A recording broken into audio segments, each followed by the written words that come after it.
कमीना माइका। माँ, मेरे ऑफिस में काम करने वाली एक लड़की है राधिका। मैं उसे पसंद करता हूँ। अगर आप लोग इस रिश्ते के लिए हाँ कह दे तो मैं उससे शादी करना चाहता हूँ। अरे बेटा, हम तो तेरी खुशी में ही खुश है। तेरी खुशी से ज़्यादा हमें और क्या चाहिए। तो राधिका के मम्मी पापा को बोल के हमसे आकर मिले।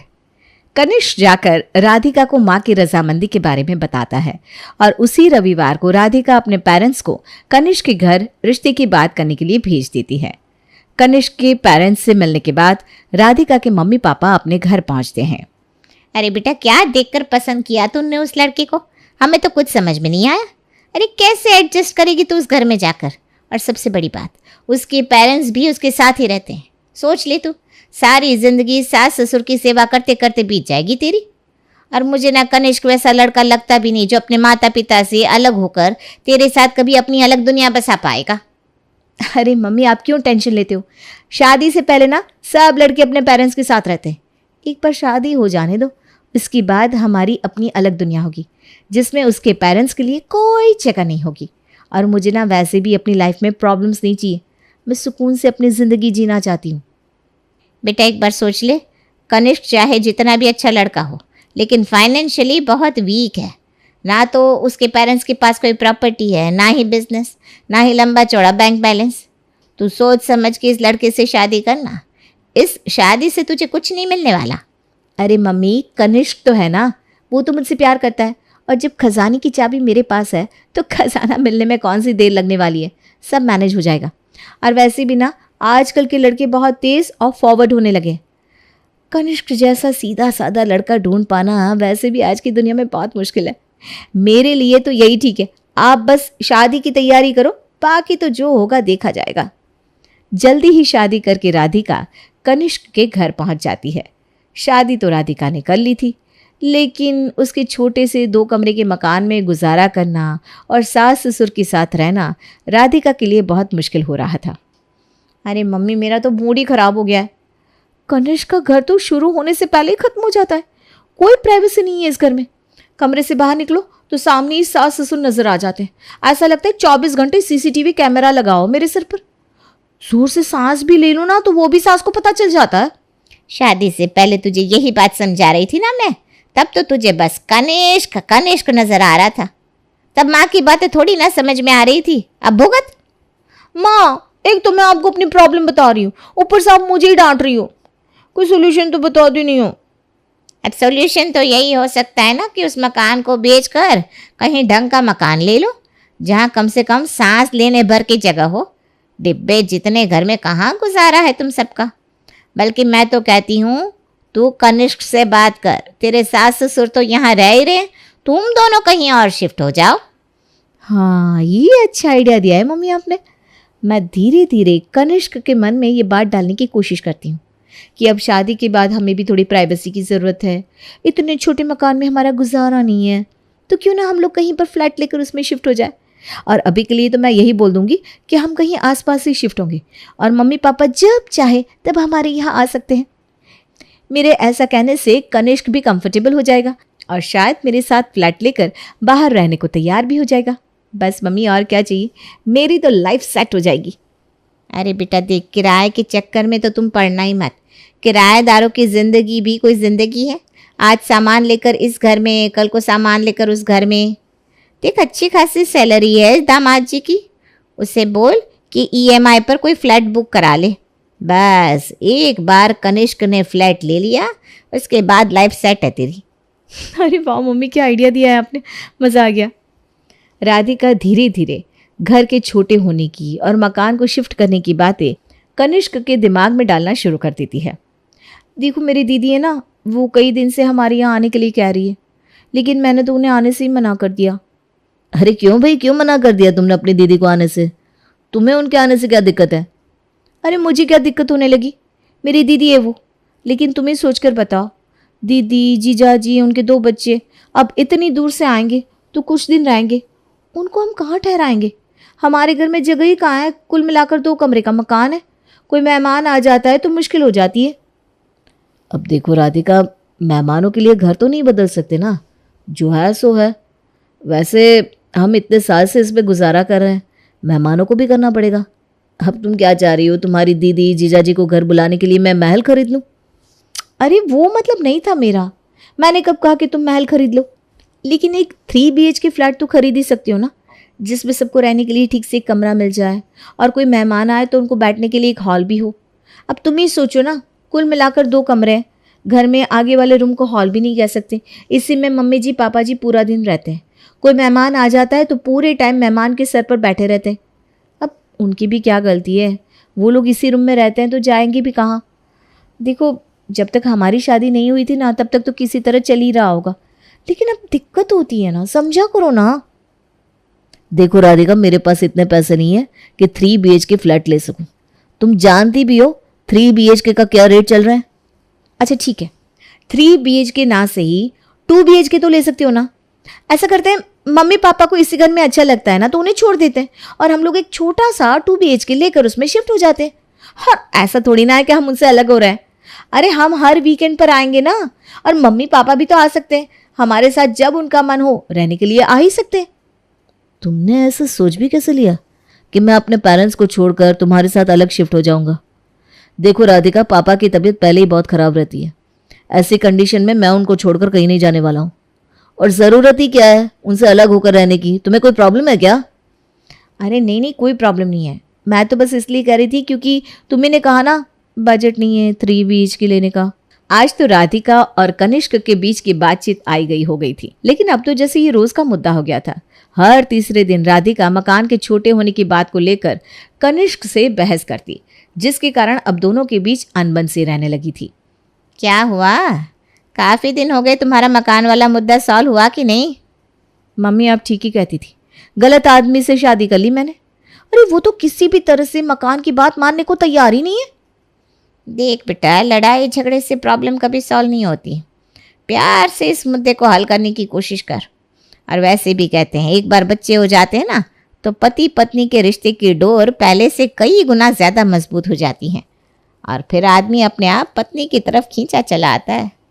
कुछ समझ रही है कि नहीं मैं क्या कहना चाह रही हूँ? हाँ माँ, सब समझ रही हूँ मैं। राधिका को माँ की दी सलाह बहुत अच्छी तरह समझ में आ गई थी, इसलिए अब वो बच्चे के बारे में प्लानिंग करने लगती है और जल्द ही राधिका अपने माँ बनने की खुशखबरी सुना देती है। जैसे ही राधिका की माँ बनने की खबर सामने आती है, परिवार में सभी की खुशी का ठिकाना नहीं रहता। राधिका की खातिरदारी करते करते जल्दी ही 9 महीने का समय बीत जाता है और राधिका एक बेटे को जन्म देती है। देखो कनिष्क, छोटे बच्चे के साथ पूरे परिवार और मम्मी पापा की देखभाल, इतना काम मुझसे अब नहीं हो पाएगा। और वैसे भी इस समय मुझे आराम की ज़रूरत है। मम्मी भी चाहती हैं कि कुछ समय मैं उनके पास आकर थोड़ा आराम करूं, इसलिए जब तक बच्चा बड़ा नहीं हो जाता मैं अपने मायके में ही रहूंगी।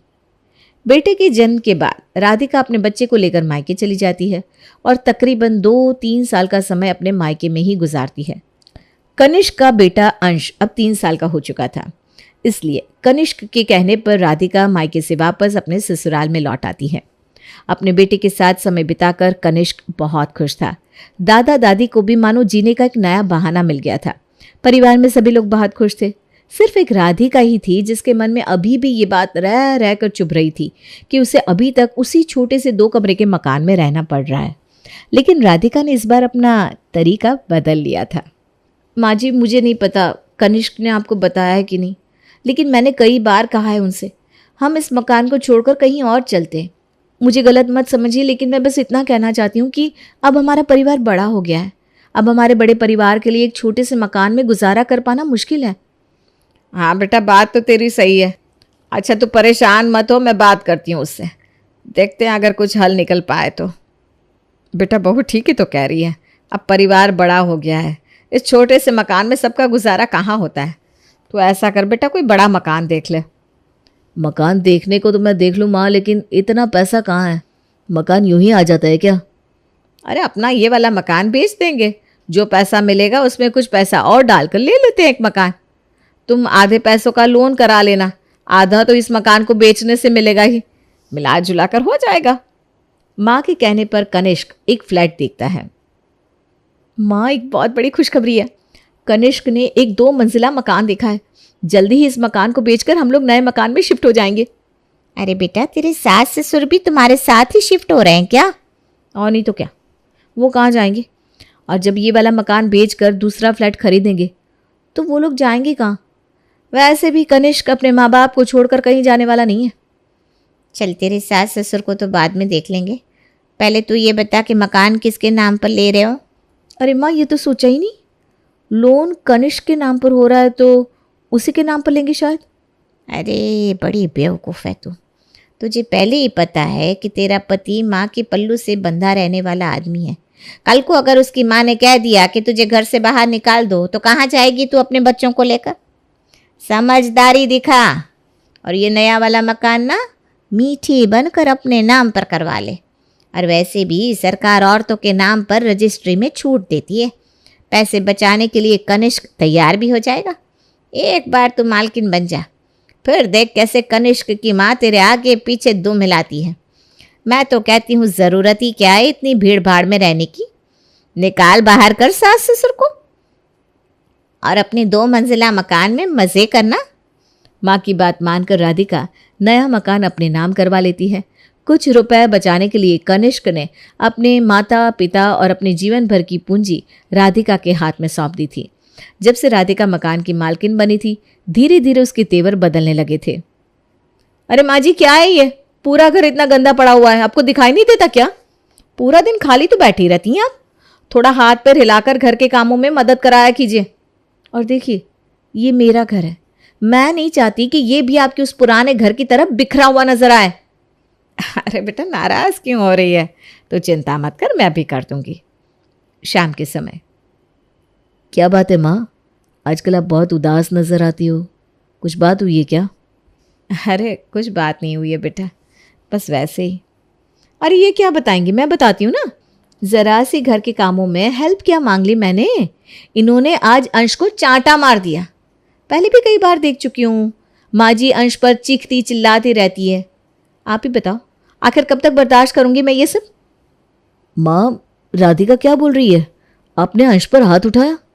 अरे थक गई हूँ मैं बर्दाश्त करते करते। कितना बर्दाश्त करेगा कोई? पहले तो माँ जी बस मुझ पर ही चिल्लाती थी, लेकिन अब तो मेरे नन्हे से बच्चे पर भी। अरे बेटा, मैंने ऐसा कुछ भी नहीं किया, बहू झूठ बोल रही है। देखा, साबित कर दिया ना मुझे झूठा। मैं जानती थी आप लोग कभी मेरी बात पर यकीन नहीं करोगे। अरे शुक्र है भगवान का कि अब हम माँ जी के मकान में नहीं रहते, वरना ये तो आज धक्के देकर मुझे घर से ही निकाल देती। ये क्या बोले जा रही हो? कोई कहीं नहीं निकाल रहा है तुम्हें घर से। और मुझे घर से निकालोगे कैसे? भूलो मत, अब ये घर मेरे नाम पर है। चाहे जो हो जाए, मैं अपना घर छोड़कर नहीं जाने वाली। जाएगा वो जिसकी गलती है।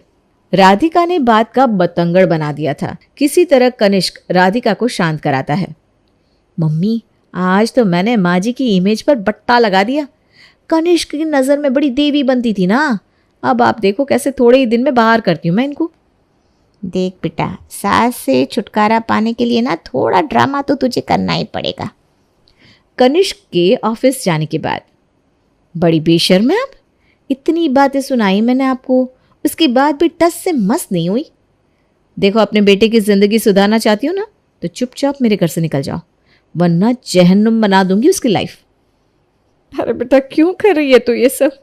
मैंने तो तुझे अपनी बेटी समझा था। पर राधिका सास को बहुत भला बुरा कहती है ताकि वो खुद ब खुद उसका घर छोड़कर अपने पति के साथ वहां से चली जाए। कुछ दिनों तक राधिका ऐसे ही अपनी सास को परेशान करती रहती है। वो सास से घर के सारे काम कराती और बदतमीजी से बात भी करती और कनिष्क के घर लौटने पर रो रो कर उससे सास ससुर की शिकायतें करती, जिससे कनिष्क अपने ही माँ बाप के खिलाफ हो गया था। एक दिन कनिष्क घर लौटता है तो देखता है राधिका उसकी माँ से बदतमीजी कर रही है। अच्छा, तो ये है तुम्हारा सच? तुम तो कहती थी माँ तुम पर हुक्म चलाती है, टॉर्चर करती है, और जो तुम कर रही हो वो क्या है? बेटा कनिष्क, हम सोच रहे हैं कि हम दोनों ऊपर वाले कमरे में शिफ्ट हो जाते हैं। तुम दोनों आराम से रहो नीचे। क्यों घर में हमारे कारण कलेश करते हो? क्यों? उस स्टोर रूम में क्यों रहोगे आप लोग? मेरे माँ बाप मेरे साथ ही रहेंगे। लगता है आप लोग ऐसे नहीं मानोगे। राधिका पुलिस को फोन लगाती है। अपने कपड़े फाड़कर दीवार में अपना सर मार लेती है। राधिका के सर से खून बहने लगा था। उसके बाद वो अपने बेटे को थप्पड़ मारकर रुला देती है। कुछ देर बाद पुलिस आती है। इंस्पेक्टर इंस्पेक्टर साहब बचा लीजिए मुझे और मेरे बच्चे को। मेरे सास ससुर और पति ने मिलकर मुझे मारा पीटा। इतना ही नहीं, मेरे 3 साल के बच्चे को भी पीटा। कहते हैं मुझे मेरे ही घर से बाहर निकाल देंगे। हाँ, आप देखिए ये घर मेरे नाम पर है, तो मैं क्यों ये घर छोड़कर जाऊं? आप लोगों को शर्म नहीं आती? अपनी बहू के साथ मारपीट करते हैं। अभी थाने में चलकर 2-2 डंडे लगेंगे ना तो सारी हेकड़ी बाहर आ जाएगी। रहने दीजिए सर, हम बस इन लोगों को कहिए कि मुझसे दूर रहे। मैंने जेल नहीं भेजना चाहती। ऐसा है अंकल जी, आंटी जी और साहबजादे, तुम भी सुन लो। ये मकान मैडम के नाम पर है, मालिकाना हक तो इन्हीं का है और तुम इन्हीं को घर से बाहर निकालने चले थे। अब इस मकान के पास 100 मीटर की रेंज में भी नजर आए ना तो ऐसे डंडे पड़ेंगे कि 7 पुश्ते याद आएगी। चलो निकलो यहां से। अरे ये घर मेरा है, लाखों रुपए खर्च किए हैं मैंने इस मकान को खरीदने में, ऐसे कैसे छोड़कर चला जाऊं? मैं इतनी आसानी से तेरे इस खेल में फंसने वाला नहीं हूं। मैं कोर्ट जाऊंगा और परमिशन लेकर इसी घर में रहूंगा। कनिष्क कोर्ट में केस कर देता है। जज कनिष्क और उसके माता पिता को ऊपर के कमरे में अलग रहने की परमिशन दे देते हैं, लेकिन उन लोगों को सख्त हिदायत दी जाती है कि वो राधिका और उसके बेटे से दूर ही रहे। नहीं चाहिए मुझे वो स्टोर रूम। छोड़िए पापा, हम लोग कहीं किराए का कमरा लेकर वहां रहेंगे। कम से कम इज्जत की जिंदगी तो बिताएंगे। कोर्ट का फैसला आते आते अंश अब 5 साल का हो चुका था।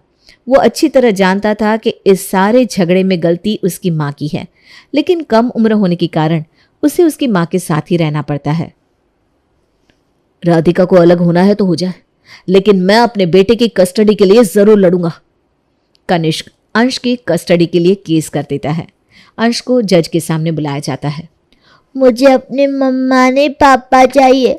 मम्मा मुझे मारती है, पूरा दिन फ़ोन पर बातें करती रहती है। दादी दादू मुझे बहुत प्यार करते थे, मम्मा ने उन्हें भी गलत गलत बोला।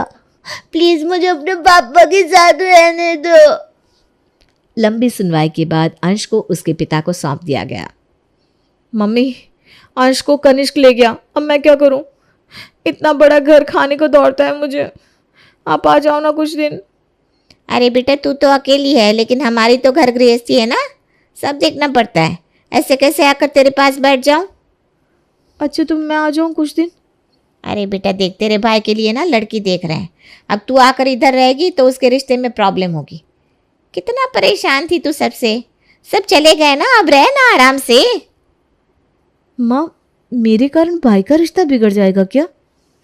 अरे अब तलाक लेकर बैठने से पहले सोचना चाहिए था ना ये सब तुझे। बेटा लाइफ बड़ी लंबी होती है, कब तक भागेगी उससे? अब तो तुझे अकेले ही बितानी है अपनी लाइफ। माँ की बातें सुनकर राधिका को गहरा धक्का लगा। उसने महसूस किया कि मकान को हथियाने के चक्कर में उसने अपना सब कुछ खो दिया है। आज उसके पास अपना कहलाने को कोई नहीं था, बस था तो वो 2 मंजिला मकान जिसके सन्नाटे से अब उसे डर लग रहा था।